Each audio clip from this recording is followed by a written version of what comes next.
Boa noite, pessoal, tudo bom?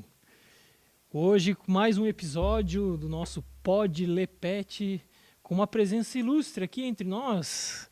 Então, doutor Marco Cardinale. Doutor, obrigado, viu? Eu agradeço muito o convite, poder A estar gente aqui. já se conhece há algum tempo, Já tem né? bastante tempo, né? Doutor Marco Cardinale é especializado aí na área de cardiologia veterinária, então ele vai comentar com a gente aí vários detalhes do dia a dia, da cardio.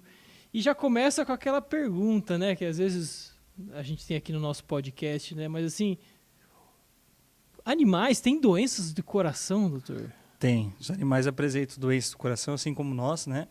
Algumas peculiaridades, né? Distinção de espécie, principalmente, mas eles, até os silvestres, a gente sabe que alguns detêm problemas aí com o decorrer da Mas idade. o que é? Assim, o ataque do coração? Como é Então, que funciona? até engraçado comentar isso, porque é muito comum as pessoas falarem que meu cão infartou, né? E o infarto ele é uma situação muito rara dentro da cardiologia veterinária, né? Então a gente não tem infartos como tem o humano em si, né? Uhum. Talvez eles metabolizam um pouco melhor os lipídios, então não faz tanta placa de ateroma como o humano faz.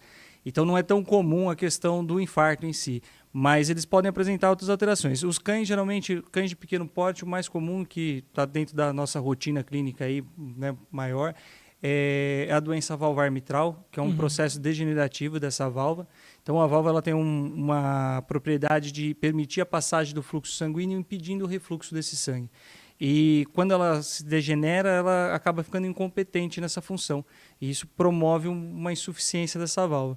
É a doença mais comum ainda dentro dos cães de pequeno porte. A grande maioria dos cães de pequeno porte, principalmente com uma certa idade, vão vir apresentar uma alteração, uns mais, outros menos, mas Isso seria como fosse o popular que a gente fala do sopro? O sopro, sim. O sopro, na verdade, ele é uma avaliação clínica de uma alteração, de uma reverberação do fluxo. Uhum. Então, geralmente, quando o fluxo ele passa de uma forma turbulenta, seja por um orifício que não está fechando corretamente ou que não está se abrindo corretamente, ele turbilhona. E com isso a gente ausculta como se fosse o sopro na auscultação do estetoscópio ali que a gente faz de rotina clínica.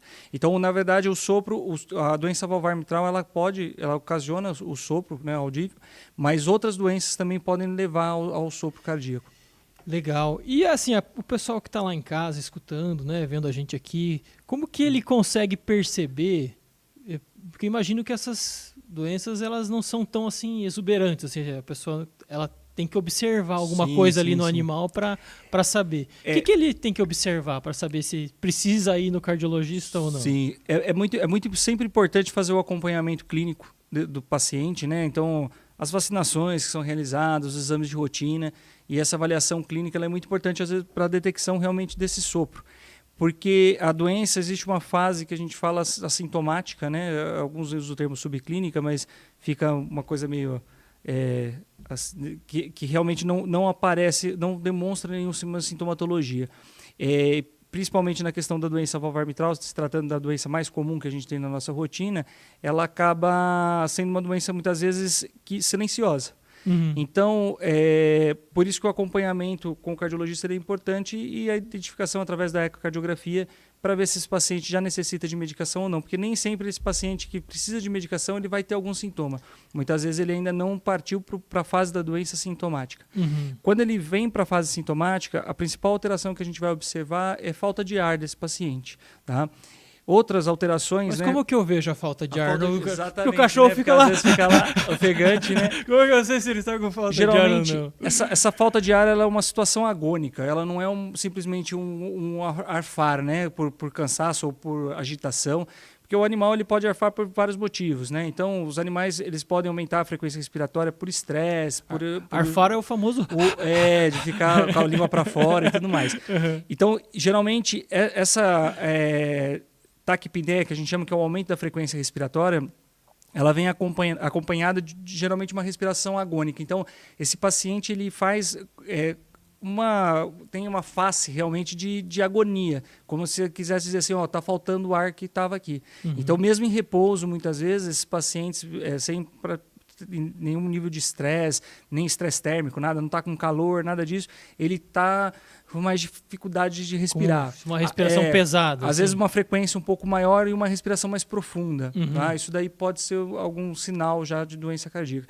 A gente não tem nenhum sintoma que seja assim, específico para a doença cardíaca, porque várias doenças podem ocasionar, né? Uhum. A tosse é um marcador importante também. Então, alguns animais com alteração cardíaca vão tossir, tá? Mas a gente sabe que é uma alteração também que muito similar ali, né? O sintoma muito similar a problemas respiratórios também. Uhum. Então, muito comum, principalmente em cães, pacientes com colapso de traqueia, broncomalácia, que vão desenvolver bronquite crônica, que vão desenvolver também esse processo de tosse, e nem sempre ele é por decorrência do problema cardíaco. Muitas vezes tem tudo junto. Uhum. E isso que às vezes pode complicar um pouco a distinção. Mas eu brinco que o coração ele não vem sozinho para a gente. Se ele viesse sozinho para a gente era muito mais fácil. Né? A divisão do sistema, né, o que a gente, quando você passa numa especialidade, com um especialista, algum especializado, que você busca, isso daí é uma forma didática da gente se aprofundar mais sobre o assunto. Uhum. Mas o organismo ele é um só, fisiologicamente tudo se interage. Uhum. Então é muito importante sempre, por isso que eu sempre falo para os pacientes, não, para os responsáveis, né? Porque os pacientes a gente fala, mas eles acabam precisando do responsável, pode ser até que escute, né? Mas precisa do responsável para fazer as coisas acontecerem. Que é muito importante o acompanhamento clínico, porque nós dentro da especialidade a gente não consegue dar aquele suporte que o clínico consegue do dia a dia. Muitas vezes esses clínicos acompanham o paciente de forma desde a primeira vacina, há muitos anos já. Então é muito importante esse acompanhamento para que o clínico consiga identificar e às vezes conseguir desmistificar ou trazer para uma especialidade ou outra. Né? E nesses sintomas que o doutor trouxe, né? Tem alguma coisa... Às vezes a gente lá na farmácia, né? Tem vários pacientes cardiopatas, né? E às vezes o pessoal fala assim, não, ele ficou com a linguinha para fora, parece que ela tá meio arroxada, assim. Isso acontece mesmo? Acontece. A gente chama de cianose, essa língua mais arroxeada, as mucosas, né? Não só a língua, pode ficar a gengiva também. Uhum. Isso pode acontecer dentro das cardiopatias, tá? Isso é uma baixa do oxigênio tecidual. Então tem pouco oxigênio naquele tecido, por isso que ele fica com esse aspecto mais arroxeado. Mas não é também específico do coração. Você pode ter outras alterações que podem levar, alterações respiratórias que podem levar a esses quadros. Né? Então é muito comum. A gente estava falando de dificuldade, né? Assim, de o paciente às vezes mais taquipneico, com o aumento dessa frequência respiratória. Uma das coisas que podem ocasionar também isso é a anemia. Então, pacientes com anemia muito profunda, eles podem vir apresentar um aumento da frequência respiratória tentando compensar a questão, porque com a anemia ele não consegue carregar esse oxigênio de forma adequada. Ele consegue absorver, ele consegue respirar esse oxigênio, mas ele não consegue carregar porque tem pouca hemácia para carregar. Então ele tenta aumentar a frequência respiratória tentando ofertar mais oxigênio. Então é uma das possibilidades também. É sempre bom essa questão de desmistificar. De qualquer forma, eu sempre falo para os clientes, eu falo assim, os responsáveis, né? Notou, coração de mãe tem sempre razão. Uma coisa que eu nunca deixo de falar. Coração de mãe tem sempre razão. Notou alguma coisa estranha, sempre bom procurar o pronto atendimento. Exato. Né? Porque pode não ser nada, pode ser só o estresse, pode ser o estresse térmico, pode ser dor, né? Eles aumentam a frequência respiratória por causa de dor, mas precisa de um veterinário avaliar muitas vezes, porque eles não falam, né? Se eles falassem, era muito mais fácil. Então, olhou assim, tá com uma respiração um pouquinho diferente, tá ali com... talvez alguma roxidão na língua, na gengiva, e apresentou um pouco de cansaço, tem que investigar. Tem que investigar, é sempre bom investigar. Né? Os cães, eles apresentam, assim, eles são muito mais visíveis, né? A sintomatologia deles é muito mais visível para a gente no dia a dia. O gato, ele já é mais perspicaz, ele já é muito mais difícil de você reconhecer isso daí. Muitas vezes eles ficam quietinhos, eles podem apresentar uma dificuldade respiratória, mas ela não chega muitas vezes a ser tão intensa quanto o cão. Ele pode chegar a abrir a boca, pôr a linguinha para fora, e isso já são estágios muito avançados. Geralmente esses pacientes eles estão bem debilitados. Antes disso, como o gato ele também fica mais quieto, tudo, a gente demora às vezes mais para notar esses sintomas, né? E a gente vê assim uma curiosidade, né? No humano, né, quando a gente está ali falando que alguém tem algum problema cardíaco, né, tem sempre a questão da pressão arterial, né? Sim, que a gente vai lá, mede, coloca o braço, né, Uhum. aperta o braço, vê. E nos animais, como é que é isso? Como é que aperta o braço? Sim. É uma pergunta muito importante, né? Porque, assim, a aferição da pressão arterial, no humano, ela é tida como uma avaliação clínica dentro de qualquer ambulatório. Você chega, vão a aferir primeira a sua pressão. coisa, fala, você está meio tonto, o cara já mede a pressão. Vamos ver como que está a pressão. A pressão ela é um dos marcadores que vai trazer para a gente informações sobre o sistema cardiovascular, né? Então, ela é muito importante também fazer parte da nossa rotina clínica, não só do cardiologista, mas também do clínico geral. Né? E é legal isso, porque no dia a dia também o pessoal fica, nossa, mas vai fazer pressão, né? Vai tirar, como se diz popularmente, vai tirar a pressão, né? Você pede para ele dar o braço? Põe o braço aqui. Na verdade, a gente pode fazer nos 4 membros, tá? Então, pode ser tanto os torácicos quanto os pélvicos, dá para realizar. Como na cauda. Eu gosto bastante de fazer na cauda em si. Então, onde tem uma artéria que a gente consiga ocluir e aferir essa pressão, a gente consegue fazer. Tá? E aí vai depender da aceitação. Tem muito paciente que tem um pouco de ciúmes da pata, às vezes na cauda ele fica melhor, porque ele não está te vendo, às vezes com aquele estresse todo. E a pressão arterial, ela oscila muito por decorrência do estresse, assim como a gente, né? Então, muitas vezes, que nem eu falo assim, a gente tem que imaginar que a situação do paciente no nosso consultório, na clínica ali, é uma situação de estresse. Ele está numa situação de muito estresse, porque ali ele vai tomar ambiente vacina. Novo, né? Sim, às vezes não conhece. Né? Às vezes se é novo é até melhor, porque o antigo é muito pior, né? A vacina é termômetro, é tudo de ruim, né? Internação. Então, tudo isso, muitas vezes, alguns animais eles apresentam um aumento da pressão arterial, a gente chama de síndrome do jaleco branco, igual é na medicina humana. Então, a aferição da pressão arterial ela é muito importante, sempre olhar com cuidado, porque simplesmente aquela aferição inicial daquele dia, a gente não pode tomar como base só para tratar esse paciente, né? Eu sempre brinco, porque em humanos, assim, já é difícil, né? Muitos aí em casa têm, se não é hipertenso, tem alguém hipertenso próximo, e a gente vê como o controle da hipertensão é difícil. Isso porque em humanos a gente ainda tem o mapa, que é aquele aparelho chato que fica enchendo de 24 horas, lá fica pitando, né? Eu tenho um membro da família aí que quando começava a pitar, ele começava a ficar parado. Já subia a pressão ali do estresse, né? Já ficava agitado com a pressão ali. E aí, no cachorro a gente não consegue, no gato, nos animais de forma geral, a gente não consegue fazer isso. Então é muito difícil a gente, às vezes, identificar essa oscilação da pressão arterial conforme o paciente passa algum estresse ou está mais calmo, se isso abaixa. E isso traz um desafio terapêutico muito maior para a gente. Porque se a gente trata um paciente que fez uma hipertensão fisiológica, que é uma hipertensão de estresse ali do momento, e esse paciente em casa ele não é hipertenso, eu posso fazer ao contrário, eu posso gerar uma hipotensão nesse paciente. Então a pressão arterial ela tem que ser aferida com cuidado. Em animais a gente tem um pouco mais de dificuldade, tem a questão do manguito, né, que é aquela braçadeirazinha que a gente usa, que aperta. Aquilo que infla, até chato, eu não gosto daquilo lá. Né? Nem no pulso, nem no braço. Aperta, né? Ele aperta, é horrível. Imagina para eles, né? Que não sabem nem o que está acontecendo. O que esse cabeludo está fazendo comigo? O que ele está apertando no meu braço? E geralmente, depois do aperto, vem a injeção ainda, para pegar veia, alguma coisa assim. Né? Aí que eles ficam mais doidos. Cada membro, como a gente trabalha, né, na medicina humana, geralmente é mais padronizado isso, né? Então o ser humano tem um porte ali médio e aquele porte geralmente que faz. A não ser quando você vai para as outras alas da medicina, como infantil, neonatal, aí já muda. Agora, na veterinária, não. Você tem pacientes de menos de 1 quilo até pacientes de 90 quilos ou até mais, dependendo do setor que você trabalha. Então, para cada paciente, a gente tem que utilizar um cavalo. 600 quilos, rapaz, é quilo, hein? E dá para fazer pressão no cavalo também. Dá para ferir pressão no cavalo também. E aí, para cada paciente desse, a gente tem que usar um tipo de manguito diferente, um tipo de braçadeirazinha diferente. Porque senão isso também afeta, isso também vai afetar na aferição. Então são complicações e coisas que a gente passa no dia a dia. E é que nem no humano, assim, em geral. Foi, né? Tem suspeita de doença cardíaca, né? Viu lá língua roxa, tá respirando mais ou menos, tá cansado, vai lá no consultório, já vai medir pressão. A pressão. Na verdade, vai tirar a pressão dele. Exato, vamos tirar a pressão toda, vai ficar despressurizado. Sempre na minha consulta, desde quando eu comecei na cardiologia, infelizmente na clínica eu não praticava tanto, em alguns casos, mas deveria praticar mais, aqui eu falo, isso daí deveria estar mais inserido dentro da clínica médica geral. Mas na cardiologia, o exame da pressão arterial ele nem é separado da minha consulta. A minha consulta ela já engloba a avaliação da pressão arterial, tanto essa aferição na consulta como no retorno, porque é um parâmetro muito importante que a gente tem. Assim, ó, de forma básica, para um entendimento geral, quando a gente fala de um paciente hipertenso, a gente não, geralmente as pessoas pensam em problemas no coração, mas a hipertensão, na verdade, ela geralmente é secundária a outros problemas. E a hipertensão ela pode levar ao problema no coração, não o coração levar à hipertensão em si. Uhum.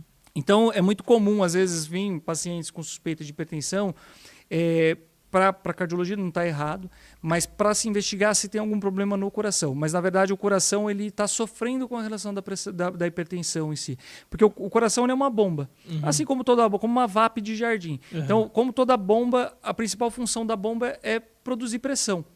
Se eu tenho um paciente hipotenso, aí sim, porque as doenças cardíacas elas levam muitas vezes esse paciente à hipotensão, e isso a gente precisa tratar para que ele não fique por muito tempo hipotenso.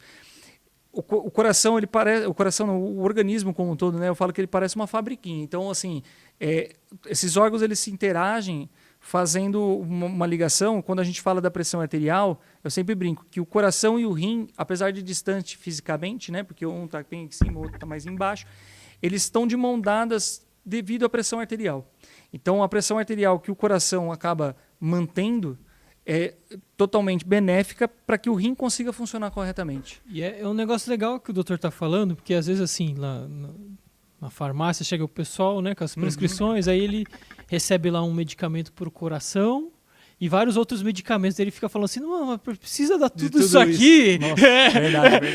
Não vai fazer mal, Não vai fazer mal, mas aí a gente olha lá a prescrição, né? Justamente o que o doutor está falando, a gente vê vários diuréticos, né? Sim, Estabilizadores de pressão, né? Mas a gente comenta, não, faz normal. E tem tudo a ver com o que o doutor está falando aí, esse balanço, né? Assusta muito a questão dos fármacos em si, da quantidade, né, de medicação. Tem pacientes que tomam 12 medicações, tomam medicação a cada 8, a cada 6 horas, depende da situação, né? Depende da gravidade. Eu sempre brinco, assim, para mim, quanto menos, melhor. Então, quanto menos medicação eu puder dar, quanto menor a frequência eu puder dar, mas assim, o quanto que eu puder. Tem animais que, infelizmente, não tem como. A gente tem que utilizar essa gama toda. E por que disso? Você poderia, às vezes, utilizar uma medicação. Por exemplo, eu poderia usar o diurético em doses muito altas para controlar aquele paciente. Mas aí eu vou ter efeitos colaterais do diurético que eu não quero. Então é melhor associar, e assusta ter uma quantidade maior de medicação, mas às vezes é melhor essa quantidade maior de medicação, porque você consegue manter uma dose mais baixa delas e um efeito colateral menor também delas. Então é uma coisa. Mas assusta mesmo, né? Assusta. E a gente tem uma dificuldade, porque às vezes administrar a medicação ela é difícil, né? Exato. Vocês lá devem saber até mais do que eu, né? Que é uma complicação muito grande. A gente acaba ajudando o pessoal, né? Fazendo, quando é possível, né? Em mesmas cápsulas, né? Ou mesma forma, ajuda bastante no dia a dia, porque é complicado, né? Dá várias cápsulas. Eu sempre falo, faz microcápsula, que a microcápsula pelo menos ajuda. Com certeza. Mas aí, ó, cheguei lá. Então eu sou tutor de pet, vi alguns sintomas, desconfiei, fui no clínico geral. Ele fez lá uma avaliação dele, falou assim, ó, suspeita de cardiopatia. Mandou lá no Dr. Marco, o Dr. Marco já tirou a pressão do paciente. Mas o que mais faz lá? Então, aí esse paciente geralmente, a primeira coisa que a gente vai fazer, a gente chama de anamnese, que são aquelas perguntinhas, né? De como pergunta se ele bebe, não? Exato. E se eles não passam, né? Pelo menos não. Fumar eles fumam, passivamente. Mas beber, alguns, né? Às vezes. Já atendi alguns que pegou a dose escondida, alguma coisa assim. Às vezes chegava, quando atendia a clínica geral, às vezes chegava. Mas a gente faz essa avaliação para entender um pouquinho melhor da evolução, quanto tempo de evolução, né? Como que esse paciente está se comportando, como que são esses sintomas, né? Como que foi observado. É difícil até falar sintoma, porque sintoma é o que se sente, né? Na verdade, não é um sintoma, é um parâmetro clínico, né? Um parâmetro, uma análise clínica do tutor ali, porque é o que ele está vendo, na verdade, não é o que o paciente está sentindo. Exato. E isso dificulta até um pouquinho mais, né? Mas por isso que eu brinco que dentro desse momento há uma relação de confiança. Então, o responsável ele tem que confiar no que eu estou falando para a gente dar sequência. Eu tenho que confiar no que ele está falando para que a gente consiga entender melhor o quadro. E tudo isso, essa confiança em prol do paciente, que é o que a gente quer ajudar, né? Isso, até aqui no podcast, né? Uma das missões nossas aqui no Pod Lepet é justamente isso que o doutor acabou de falar. Então, assim, os pacientes, os animais não falam, né? Eles expressam sintomas ou comportamentos e o tutor é a peça-chave. Sim. Porque ele que vai responder as perguntas, né? Assim, ele cansa quando passeia. Sim, sim. Você Essa percebeu observação toda, né? algum respiração diferente, né? Ele está urinando mais, menos. Sim, tem toda Então, uma questão. é a observação do tutor. E se não tem essa informação, fica bem difícil chegar num diagnóstico. Difícil. É difícil porque às vezes, eu já tive situações de falar assim, o que tá acontecendo, o que ele tem, né? O que ele está acontecendo? Não sei, você que é o veterinário, você que tem que responder. Faz sentido, mas não é muito bem assim, né? Às vezes, talvez eu tenha me expressado mal no dia, mas isso faz muitos anos na clínica. Mas é uma coisa que é real, porque a gente precisa dessa informação. E é até engraçado, acho que o setor pet inteiro sentiu isso, né? Desde a questão de venda de medicamento, até acho que pet shop, ração, tudo, e o veterinário também. A pandemia ela foi um divisor de águas para o setor pet. Ela, assim, as pessoas, eu acho que como ficaram mais em casa, eles começaram a observar mais. Então, eu sempre brinco. O cachorro coça. Ele tosse, porque a tosse é uma coisa que te incomoda quando você está perto, né? Quando você não está, ela teoricamente não te incomoda. Então, eu acho que isso começou a buscar muito mais esse serviço. E a veterinária, ela teve um boom muito grande na época da pandemia em si, até porque eu acho que era um dos poucos lugares que as pessoas podiam ir, era na veterinária, né? Tava aberto, estava lá, estava todo mundo esperando. Mas realmente... eu acho que fez com que as pessoas elas se ligassem mais com relação a isso, né? Mas, de qualquer forma mesmo, né, com tudo isso, a gente tem uma gama de clientes assim, de vários tipos, né? Uhum. E eu acho que essa análise também, eu sempre brinco com os estagiários e tudo, que isso daí nenhuma faculdade te ensina, que é você entender a leitura desses clientes para que você consiga melhor atendê-lo, né? Tem gente que gosta de maior explicação, tem gente que eu gosto de desenhar, mostrar, explicar, porque eu acho que quando a pessoa procura principalmente uma consulta com um especialista em si, ela está indo lá para entender o que está acontecendo. Por que ela precisa entender? Porque ela que vai me dizer se piorou ou se melhorou. Exato. E para ela saber isso daí, ela vai ter que entender o que está acontecendo, né? E se ela não souber o que está acontecendo, como ela vai me passar a informação? Exato. Então eu não posso simplesmente falar, tem isso, toma essa medicação. Não, mas e aí? Né? A clínica, apesar de a veterinária ainda ter muito mais clínica do que na medicina humana, né? Salvo algumas exceções, lógico, a gente não pode generalizar nada, mas ela é de suma importância, né? A gente fala que a clínica ela é soberana. Os exames, o restante todo, ele é secundário para auxiliar a gente na clínica. Exato. No que a gente já tem. Então, isso é muito importante. E eu acho interessante que eu espero que a veterinária consiga segurar isso mais do que assim, deixar isso se perder. Porque, às vezes, a facilidade de ter o exame em mãos, isso não é ruim, isso é bom. Uhum. Né? Hoje a gente tem a ecocardiografia muito mais disponível do que tinha 10 anos atrás, nem precisa ir tão longe, talvez 5, 7 anos atrás. E isso traz para a gente o diagnóstico precoce, tratamento melhor, né? Uma progressão da vida do paciente muito maior, uma qualidade de vida para esse paciente, que eu acho que é o principal. Mais do que o quanto vai viver, é como ele vai viver nesse período. Com certeza. E o negócio que o doutor falou, até que era uma curiosidade minha, né? Porque a gente está falando aqui, né, que a gente vai lá, fez a anamnese, né? Teve as perguntas, né? Fez as perguntas para a rapaziada. E faz eletrocardiograma de cachorro. Faz eletro também. Faz Vocês sabiam, quem está em casa aí, sabia que faz eletrocardiograma? Não só o eletro, como o Holter também, né? Que é o eletro 24 horas. O mapa a gente não consegue, mas o Holter ainda dá. Então, o coração, na verdade, ele funciona como se fosse um motor de carro. Uhum. Então, a gente tem uma parte mecânica, que vai ser o movimento dele, né? Essa dinâmica dele, e os fluxos que estão dentro dele, e uma parte elétrica. As duas elas se complementam. Então, é como se passasse um impulso elétrico para que promovesse a parte mecânica. O eletro, ele é um exame que vai avaliar esse impulso elétrico passando pelo coração. Uhum. Fica assim, né? Isso, fica aquelas tatuagens toda torta, né? Que o pessoal faz. Tá meio estranho. Só não pode parar, né? É que nem aquele meme, a vida feita de altos e baixos, né? Exato. E o eletro, ele é muito comum, até interessante você ter tocado no assunto, porque é muito comum as pessoas chegarem e falar assim, eu tenho que fazer o eletro ou o eco? E aí depende muito, na verdade, do que você está querendo observar. Então, assim, se você tem uma alteração rítmica, então o coração ele bate no ritmo, né? Lup, dup, lup, dup, lup, dup, lup, dup. Se ele está desritmado, lup, dup, fica melhor do tum-tum, né? Lup, dup por você, né? Meu coração, lup, dup por você. E aí ele tem um ritmo. Quando você faz a sua avaliação clínica, esse coração ele tem um descompasso desse ritmo, ele bate de uma forma descompassada, o eletro talvez seja a sua melhor opção. Tá? Se você escuta um sopro, por exemplo, o eco ele vai te trazer mais informação do que o eletro nesse caso. Porque aí o sopro ele tem a ver com o fluxo. E o fluxo quem vai te mostrar é o eletro. Os dois exames eles se complementam, eles não se disputam. Então eu não tenho um exame melhor que o outro. Eu tenho um exame que vai mostrar uma coisa e outro exame que vai ser outro. E eles, no final, eles vão se complementar. Depois que o paciente faz a anamnese, que são aquelas perguntinhas, tudo, né, o histórico do paciente, aí a gente vai para o exame físico para ver o que esse paciente tem. Então a gente vai avaliar ele com aquelas perguntinhas, os sistemas como que estão. Cachorro faz esteira também? Que nem humano? Não faz, o ergométrico não faz. Pelo menos não que eu tenha conhecimento. Mas eu brinco que todo o eco deles é de estresse, porque eles estão num ambiente geralmente estressado e tem uns que ficam muito agitados. Então não precisa nem da esteira, ele já está ali no topo do estresse. E por que do Holter, né? Porque fala assim, pô, mas já fiz o eletro, por que fazer o Holter?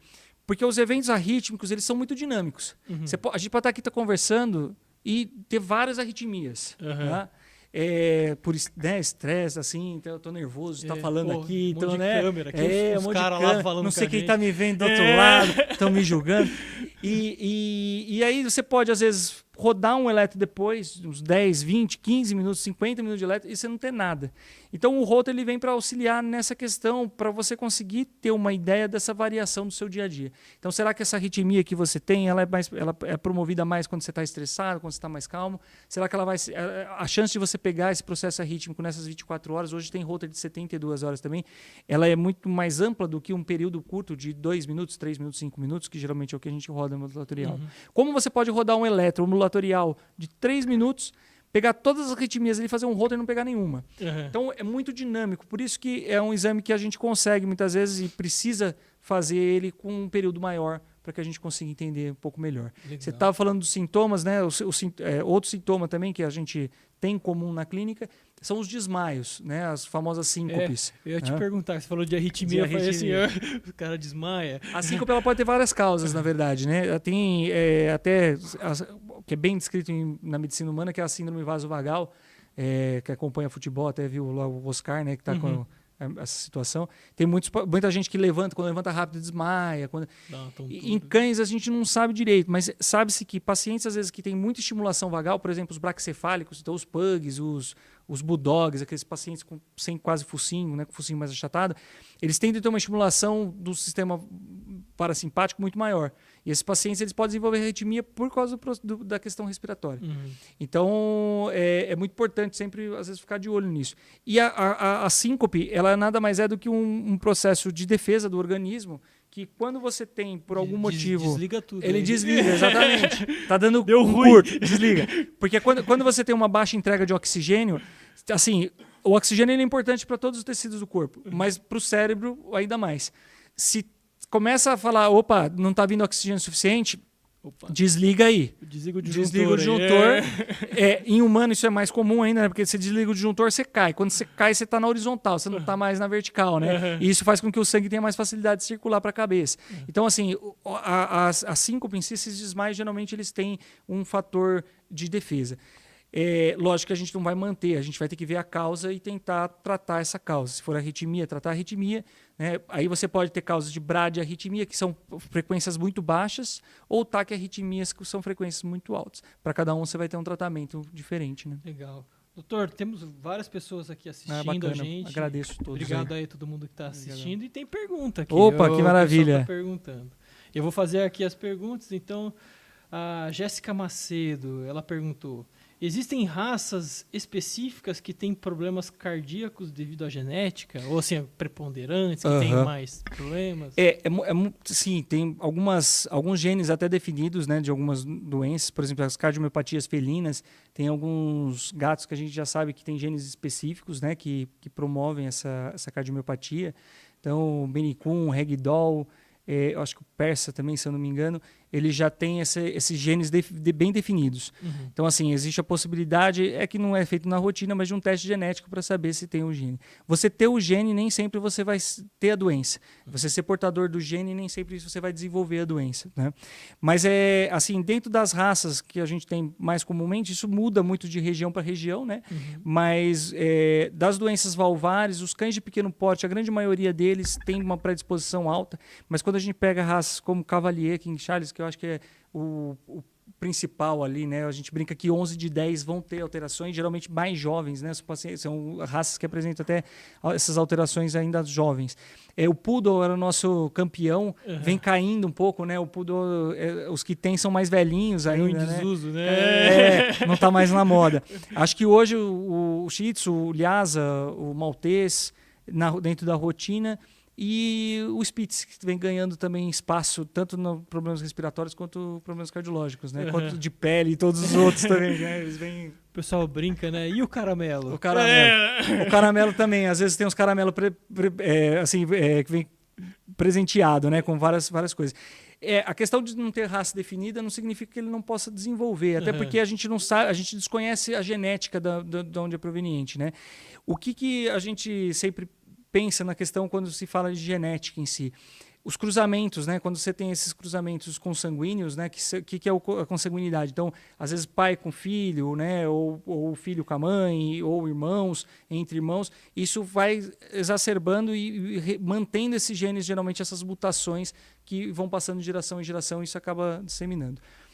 Tem a maioria das doenças, muitas vezes elas têm um cunho genético, né? De cães, quando a gente fala de doença valvar de pequeno porte, quando a gente fala de cardiomiopatia dilatada, que é uma alteração lá no miocárdio, a gente fala de cães de grande porte, e aí eu acho que o Doberman ele é a grande raça ali que vem, as diretrizes são formadas para eles e tudo mais, mas também é uma raça que, eu não sei, aqui na rotina pelo menos que a gente vê muito pouco Doberman, né? Ultimamente é difícil pegar, são poucos que a gente vê. Mas Labrador, Golden, né, que é mais comum, eles também têm predisposição. O Boxer também tem predisposição a algumas cardiomiopatias, né? Legal. Tem outra pergunta aqui da Jéssica Moreira. Há alimentos ou hábitos que ajudam a promover uma boa saúde cardíaca em pets? Sim. Aí eu acho que a gente entra talvez numa situação um pouco complicada de como isso é abordado. A gente tem no mercado algumas alimentações específicas. Tema polêmico? Polêmico, talvez polêmico. Porque a gente tem no mercado algumas alimentações específicas para cardiopata, né? Para esses pacientes, né, portadores de cardiopatias. A gente só precisa tomar um pouco de cuidado, porque assim, dentro da principal alteração que essas alimentações elas vêm apresentar para esse paciente é uma redução do sódio, que é o sal. O sal, onde ele vai, ele carrega água. Então, quando você reduz a ingestão de sódio, você reduz o acúmulo de líquido. Então, você reduz a questão da congestão desse paciente. Só que o sal ele é palatável. O que é palatável? Dá sabor. Então, quando você tira sal, muitas vezes, de um alimento, você torna ele menos gostoso. E para o animal também, não só para a gente. E, às vezes, esse paciente que ele já vem enfrentando... Esses pacientes com doenças crônicas mais intensas, mais longas, né, bem a longo prazo mesmo, ele geralmente apresenta um processo de caquexia, que a gente chama, que é uma perda de massa muscular, de gordura do corpo, mesmo às vezes se alimentando. O pessoal fala, nossa, mas ele come e não engorda. Por quê? Porque, na verdade, a gente tem que imaginar que essa doença, né, falando das cardiopatias mais avançadas, é um esforço muito grande a manutenção do organismo. Então, ele tem um gasto de energia muito maior do que ele teria se tivesse ok. Tá? Então, esse paciente ele precisa se alimentar, porque quando ele para de se alimentar, a caquexia pode vir a piorar. Então, quando a gente faz uma mudança de alimentação para esse paciente, a gente sempre precisa, como toda mudança de alimentação para cães e gatos, a gente sempre precisa fazer de forma gradativa e de forma que ele aceite a alimentação. Então, é interessante em alguns casos fazer isso daí. Qual que é a polêmica do assunto? É muito comum, e isso daí ainda é um pouco disseminado, se falar que a alimentação retarda a progressão, por exemplo, da doença valvar ou de alguma outra alteração. Isso, na verdade, não é. Porque, como eu falei, muitas vezes um dos diferenciais, lógico, ela tem um nível de proteína maior, porque esse paciente, como ele é caquético, ele precisa de mais proteína, mas principalmente a redução do sódio. Então, para esse paciente que ele ainda não desenvolveu o que a gente chama de cardiomiopatia, insuficiência cardíaca congestiva, tá? Onde ele tem um processo congestivo, talvez ele não se beneficie tanto desse redução tão severa de sódio. Só fazendo um adendo aqui da alimentação, já falando de alimentação, existem alguns aminoácidos que eles são essenciais que antes não se desconheciam, né? Como a L-arginina, a L-carnitina, né? Que a não colocação, principalmente em gatos, né, em felinos, sem a suplementação desses aminoácidos, eles promoviam muitas vezes o aparecimento de cardiomiopatia dilatada nesses pacientes. E isso também aparentemente ocorre em alguns animais silvestres também. Tá? Isso, quando foi notado de forma geral no mercado, se fez a suplementação da L-carnitina e aí isso não ocorreu mais, tanto que caiu muito a incidência de cardiomiopatia dilatada em gatos, né, depois dessa questão da mudança. Então, assim, até fazendo a conexão aqui com a pergunta da Jéssica, assim, uma alimentação equivocada, assim, talvez não tão completa, pode gerar uma doença cardíaca num animal predisposto.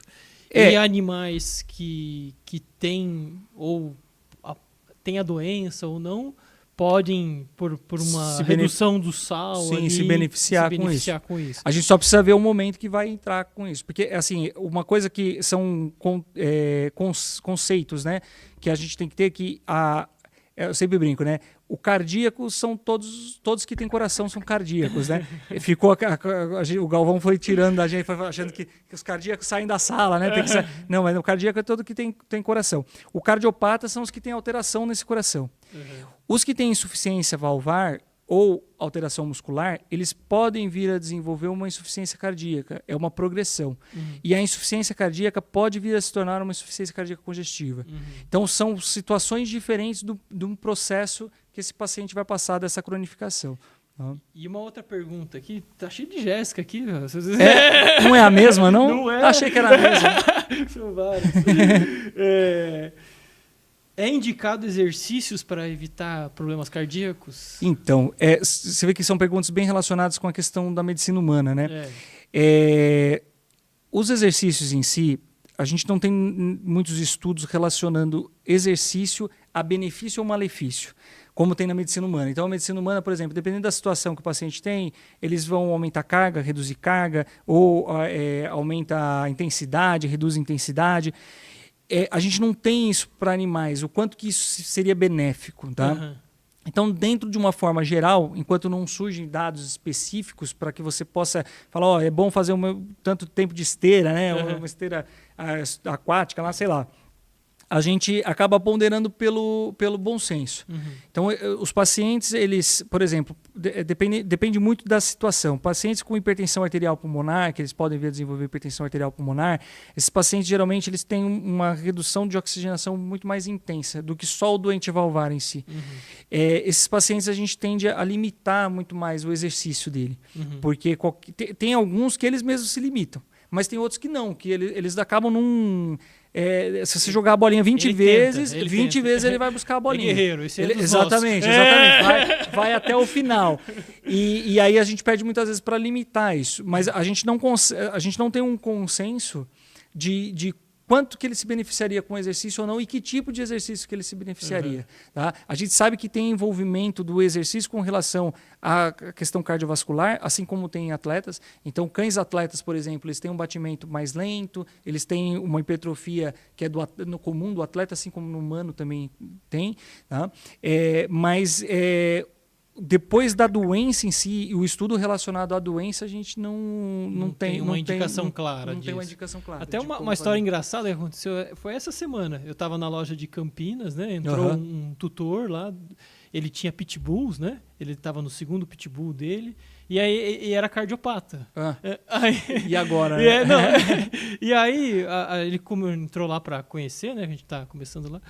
E aí ele falando assim, do que a gente falou, da observação do tutor. Ele falou assim, ele foi no clínico geral e falou assim, cara, esse cachorro tem algum problema, porque ele respira diferente do outro. Sim. Ah, não, mas respira, você está correndo com o cachorro, assim, que ele pratica Sim, exercício sim. e tal. Ele falou assim, não. Foi a mas- percepção dele. Não, deu. E aí ainda. Coração de pai também tem sempre a razão, não é só de mãe. Aí ele comentou, ele falou assim, ainda o clínico falou assim, não se preocupa, tal, não Tá sei o tudo quê. certo. E ele, pelo tempo, né, e o quanto ele gosta de animais, ele insistiu, falou assim, eu quero fazer. E fez, E aí? e deu. Inicial, lógico, Sim. e deu. Muitas vezes, dependendo da situação, esses animais, eles, por exemplo, é muito comum o tutor, o animal, ele ter o mesmo hábito de vida praticamente do responsável que acompanha. Então, assim, se o responsável ele tem costume de correr, por exemplo, de fazer Cooper e tal, geralmente o cachorro acompanha, andar de bicicleta, tem cachorro que vai andando de bicicleta, junto com a bicicleta. Essas coisas, quando chega, aí eu peço para ele, falo, vai mais devagar. Mas é interessante porque às vezes você fala assim, ele está apresentando cansaço, não é só muitas vezes ele ficar cansado respirando, mas assim, poxa, antes ele pegava a bolinha assim, 3 vezes quando eu jogava. Agora na segunda ele já cansa, já fica mais... Opa, isso já é uma observação. Ele já tem uma situação diferente do que ele tinha para ele mesmo. Porque a gente tem que às vezes pensar que a gente tem que avaliar parâmetros às vezes do próprio animal. Isso, como ele era e como ele está. Exatamente. Lógico, levando em consideração que o paciente também ele envelhece, ele também tem artrose, tem artrite, tem todas as ites possíveis ali, como a gente também. Então ele vai ficar mais pacato do que ele era quando ele era jovem. Mas de qualquer forma, dentro da rotina dele, ele não... Porque às vezes fala assim, pô, mas ele não corre, eu não vou no parque correr com ele, tá? Ele não corre, mas dentro da rotina dele, da questão, às vezes, de pegar água, de correr atrás do passarinho que aparece no quintal, de correr atrás do carteiro, ele vem diminuindo isso, ou o pique que ele dava não é mais o mesmo. É uma observação muitas vezes interessante. Né? E até conectando aí, agora temos uma Hebe aqui. Mudou, saiu da Jéssica. Será que a Hebe tá viva? Não, brincando. Não, a Hebe, ela tá fazendo uma pergunta que está correlacionada a isso que a gente está falando, né? Então, assim, a gente já falou ela pergunta, né? Quais sinais cardíacos que os tutores mais ignoram sem saber? Tipo assim, o que a gente não está percebendo, né? E aí, até estava comentando, né, o doutor... Até o doutor foi um dos campeões aqui em elogios na rede social. Quando a gente divulgou aqui, eu só não adoro o doutor, né? Então ele é bastante cuidadoso, né, nas expressões, né, ao colocar, para justamente não criar nenhum tipo de confusão junto com o tutor, né? Porque tem muitas doenças que têm sintomas comuns. Sim. E aí você pode você não pode, né? Você tem que estar sempre acompanhado com um profissional para que ele te oriente, né? E faça as confirmações. Não é só os sintomas, precisa confirmar se aquele sintoma tem a ver com aquela possibilidade. Só para responder a pergunta dela aqui, vamos reforçar quais são os principais sinais que devem chamar a atenção aí para um tutor. Vamos colocar bem prático, assim, sem comentar. Pode olhar lá ainda. Opa, verdade. Aqui. Eu sempre esqueço da câmera aqui. Os olhos digitais, né? Olhando nos olhos digitais. Olha nos olhos deles e fala. Então, tosse, cansaço fácil, desmaios, né? Roxidão, né? O paciente pode vir apresentar língua mais roxinha, né? Ou mucosa da gengiva um pouquinho mais roxa. Praticamente são os principais ali que a gente acaba observando. Eu acho que a tosse ela é o que mais da rotina traz para o consultório. A queixa principal que eu tenho na rotina é tosse. Porque é meio irritante, né? Exatamente, mas é mesmo. Porque cachorro tossindo, sei lá. Exatamente. Eu não consigo dormir porque ele não para de tossir. O cara fala, não, você precisa resolver esse cachorro. Você sabe que a tosse traz mais rápido que a própria falta de ar. Porque às vezes o paciente você fala assim, nossa, mas ele tá assim quanto tempo? Faz uns 3 dias. Às vezes fala assim, nossa, mas ele tá muito pior do que a tosse. Ele parou de correr atrás da bolinha, ele falou, não sei o quê, e tá tossindo tá agora. E é sempre interessante, porque a tosse, na verdade, ela apesar dela ser muitas vezes, né, uma coisa chata aos ouvidos, né? E para quem tem também, né? Quando a gente está com tosse é horrível, né? Todo mundo que tem tosse sabe que assim, quando aquela tosse que não passa é horrível. Mas a tosse ela tende a ser um mecanismo de defesa do organismo. Então a tosse é uma forma que o organismo tem de expelir alguma coisa que está causando mal ao sistema respiratório. Tá? Então o sistema respiratório tem, né, várias formas de defesa, uma delas é a produção do muco e a expectoração, e expectora como? Através da tosse. Então a tosse ela é um marcador importante para a gente saber que tem alguma coisa errada e ali precisa tratar. O coração, isso é uma outra polêmica, né? o quanto que o coração é responsável pela essa tosse desse paciente. Então, a gente, assim, dentro das discussões, existem alguns trabalhos que ditam que a tosse, quando o paciente tosse, ele tem um problema respiratório e não cardiogênico em si. Mas eu acredito que as concomitâncias, né, das duas doenças, o paciente pneumopata, broncopata e o paciente cardiopata, o aumento do coração, ele tende a deslocar muitas vezes essas estruturas. Então ele desloca ali o final da traqueia e tal. Se essa estrutura estiver mais sensibilizada, porque alguns trabalhos demonstram que esse deslocamento, por mais assim, intenso que ele seja, ele não é o suficiente para causar a tosse. Porém, se você tiver um tecido ali que está sensível com a tosse, para quem já teve tosse sabe, né? Se você às vezes só estimula um pouquinho aqui, você começa, nossa, fica horrível. Então é a mesma coisa, é como se o coração estivesse estimulando esse tecido o tempo todo. Então, acredito que possa haver essa concomitância, mas é sempre interessante, principalmente essas tosses que não deixam a gente dormir de tanto tossir, ela geralmente tem fundo mais respiratório do que cardiogênico. Tá? Mas é que nem eu falei, é muito difícil essa distinção, às vezes até para a gente ali, a gente precisa de exames, não só na avaliação a gente consegue definir muitas vezes precisa isso, confirmar, né? Não é bem assim, né? Tá tossindo, é cardíaco. Falando do passo a passo lá, então depois das perguntas, da avaliação clínica e muitas vezes da realização, né, já fez a pressão, já tirou a pressão, aferiu a pressão arterial, e aí a gente tem os exames de eco, de eletro, e esse paciente geralmente, principalmente quando é a primeira vez que ele vem até mim, ele vai passar por um check-up. Porque eu quero saber como que está a condição. Esses pacientes que chegam, geralmente, para o cardiologista, são pacientes idosos, são pacientes de 15, 14, 16, 19, 20 anos. Então, são pacientes que muitas vezes não têm uma comorbidade só. Eles, como a gente, são várias comorbidades. E a gente precisa entender o que está acontecendo. Porque um paciente com dor, ele está ofegante. Será que ele tem dor? Ele tem algum outro processo que poderia levar a dor? Já está na idade do condor, né? Exatamente. De junta, né?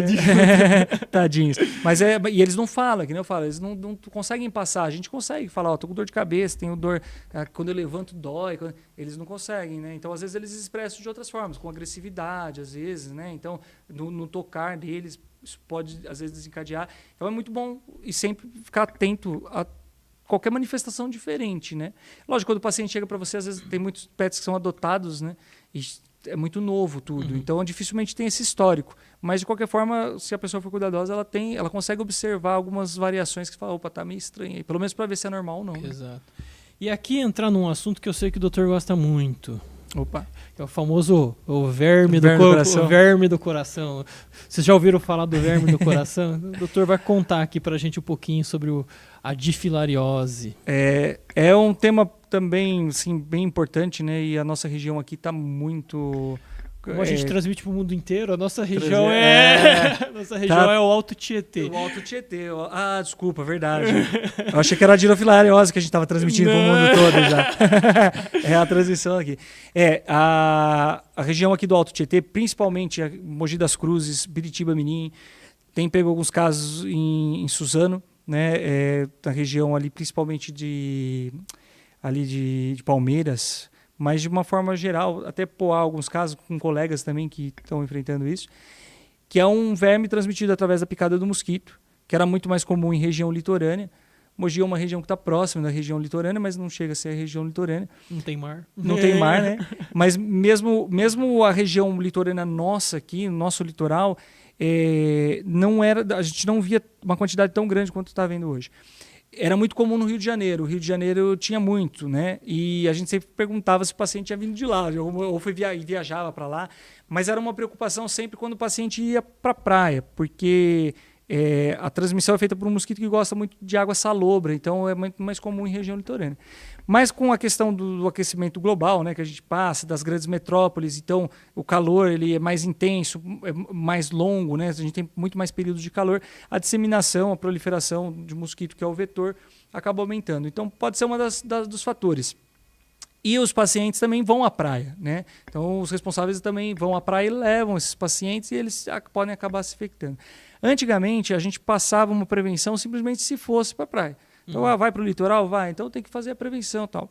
Hoje eu já mudei. Eu falo que, já falo com os amigos clínicos tudo, primeira vacinação já tem que falar de dirofilariose, porque é uma doença silenciosa, muitas vezes pode demorar anos a trazer alguma sintomatologia para esse paciente e de difícil tratamento, né? E a prevenção ela nem é tão complexa assim. A gente tem algumas possibilidades preventivas. Ela não é uma questão tão difícil de se fazer. O que a gente precisa ficar de olho? Só para entender um pouquinho como essa transmissão ela ocorre. O mosquito, ele se infecta picando outros animais infectados. Então, ele vai lá, ela transmite para a gente também, tá? Então, uma zoonose transmite para nós humanos. Ela só não tem o mesmo desenvolvimento, porque ele não está tão bem adaptado ao organismo humano. Ele acaba... Exatamente. Ele acaba não se desenvolvendo até o final. Mas no cão, principalmente, o gato também é um pouco mais resistente, mas tem relatos e tudo mais.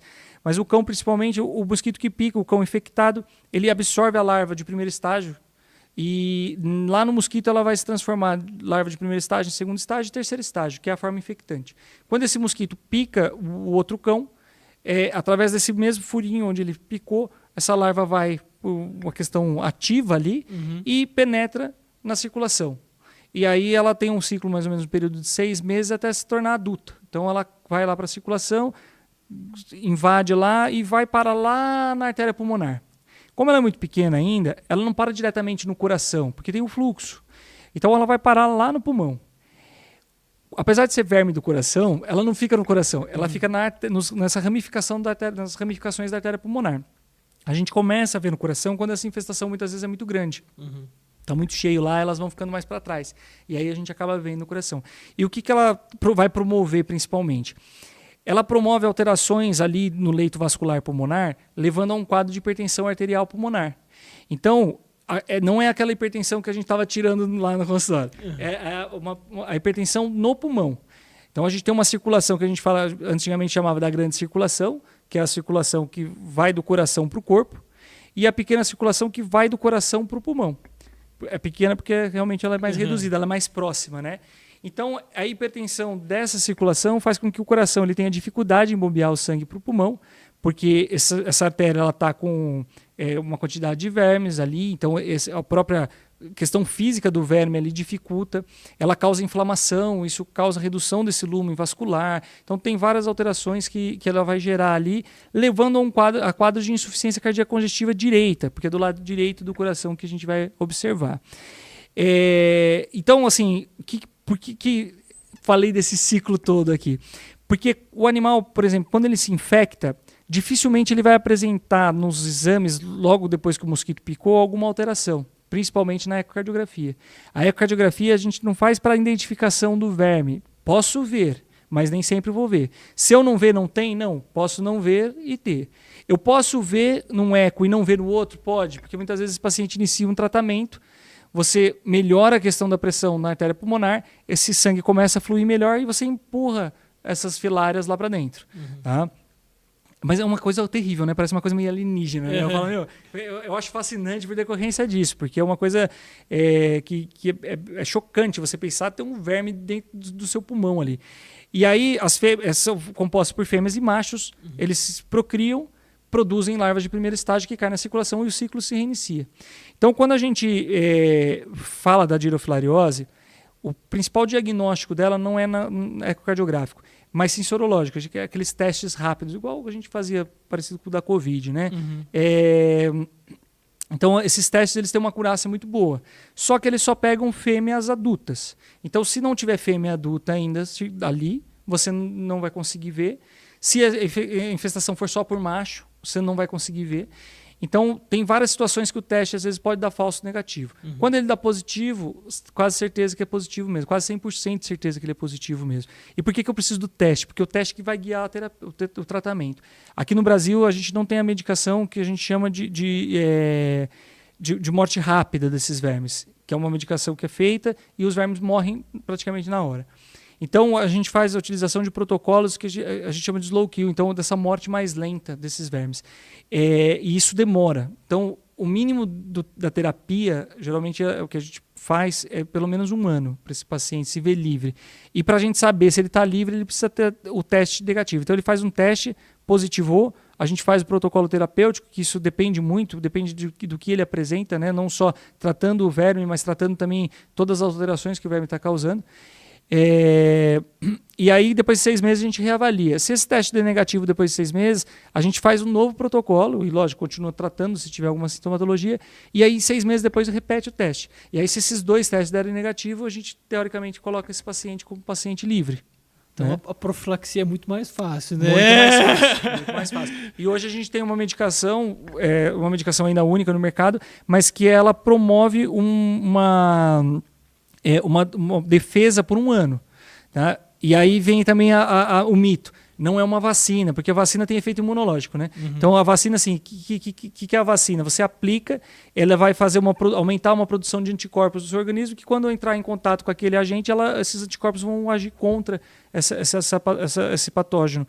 Agora, isso daí é uma medicação de longa duração. Então, é uma medicação que você aplica, ela fica de depósito e é liberada em pequenas quantidades por 1 ano. Que são quantidades suficientes para que mantenha, se o animal for picado, ele não pegue a doença. Tá? Outra possibilidade é a utilização de alguns repelentes também, coleiras ou repelentes que se passa mesmo. Né? Aí a gente chama, não adianta só usar a coleira. Tem alguns que chegam e falam, estou usando a coleira já para prevenir. Não adianta, porque mesmo passando repelente a gente é picado. Você reduz bem a chance, mas ela sozinha não resolve. Então você aí que mora na região do Alto Tietê, né, ou no litoral, né, cidades litorâneas, é uma preocupação que você tem que ter no dia a dia do seu animal, né, para evitar aí o famoso verme do coração e a difilariose. Então é uma doença que tem consequências, pode ser transmitida também para a família como um todo, sim, né? Sim. E a gente precisa estar sempre atento aí e sempre procura, né, o seu veterinário de confiança para que ele te oriente detalhadamente como fazer isso. Doutor, tá acabando nosso tempo, nossa, você acredita? Vou deixar umas 3 horas aqui. Se deixasse, a gente tem ficava a noite tem inteira. perguntas que a gente não respondeu, porque é sacanagem. Pode perguntar. Não, tem aqui uns parabéns aqui, ó. Obrigado. Agradeço a todos que acompanharam aí. Não vou citar todos aqui os parabéns, que vai que eu esqueça alguém, vão brigar com você. Né? Não, mas agradeço de coração, de forma geral aí. Não, legal, foi bastante participação aqui. E é interessante saber. Então, esse é o objetivo, né, do nosso Pod Lepet, né? É tirar as dúvidas, trazer especialistas, né? Ajudar nesse ponto onde a gente informa melhor o tutor do que ele tem que observar no dia a dia do pet dele, os cuidados que ele tem que ter, para até que quando ele for lá no serviço veterinário, ele possa auxiliar ainda mais no diagnóstico, né? E no dia a dia do pet. Não posso deixar de comentar, né? O patrocinador, Lepet Santé. Lepet Santé, farmácia de manipulação veterinária, né? Um grande portfólio. A gente trabalha atendendo todo o Brasil, né? Temos lojas aqui na região do Alto Tietê, em Mogi das Cruzes, em Campinas, atende toda a grande Campinas, a grande São Paulo, então tem loja em São Paulo, e em São José dos Campos também no Vale. Mas a gente posta para todo o país, então quem precisar, a gente temos várias moléculas que são utilizadas nas cardiopatias, né? Então consulte a gente e traga aí a saúde para o seu animal. Também temos as nossas linhas de higiene e beleza, né? Estamos ressaltando aqui nesses programas o lançamento do Limpa Carinhas, né? O nosso novo produto para limpeza da área do rosto, né? Do fuço ao redor do animal, para uma limpeza leve, né? Onde você passa e não precisa retirar após a limpeza. E doutor, agradecer mesmo pela parceria aí. A gente já se conhece há bastante tempo, né? Continua lá, vai tomar um café lá. Exato. E o doutor, assim, uma das características dele, né? Vocês até podem ver aqui na rede social, né? É alguém que, assim, é muito preocupado com o dia a dia do animal, né? Assim, e transmite isso nas suas consultas. Para quem não sabe, o doutor também é palestrante, né? Ele nem comentou muito aqui, mas ele é um dos poucos especialistas, né? Que a medicina veterinária ela vem mudando durante os anos, e agora, para você conhecer para você exercer ali a função da cardiologia, existem também uma titulação. Então, o doutor é um dos primeiros titulados aí no Brasil, né? Eu fui da primeira turma mesmo. Exato. Acho que, eu vi lá no Instagram, doutor. Eu acho que eram 22, né, que foram do Exato. Brasil todo. Então, eu tava entre esses 22. Agora já teve a segunda turma, já deve estar por volta dos 38. Então, pessoa rara, viu? Ele também faz parte da Sociedade Brasileira de Cardiologia Veterinária. Hoje, mais assim... Tô com eles junto, né? Sou sócio da sociedade, mas não participo mais ativamente da diretoria. Fui por 6 anos, né? Hoje, 6 anos é tempo, hein? Pior que passa voando, né? Passa voando. Então, e o doutor, ele fica lá aqui na região do Alto Tietê, né? Ele atende volante em várias clínicas, mas aí ele fica fixo lá na Cardinale Vet, né? Que fica em Suzano, né? Na rua 9 de Julho, 505, lá perto da Santa Helena, né? Santa Helena, Suzaninho ali.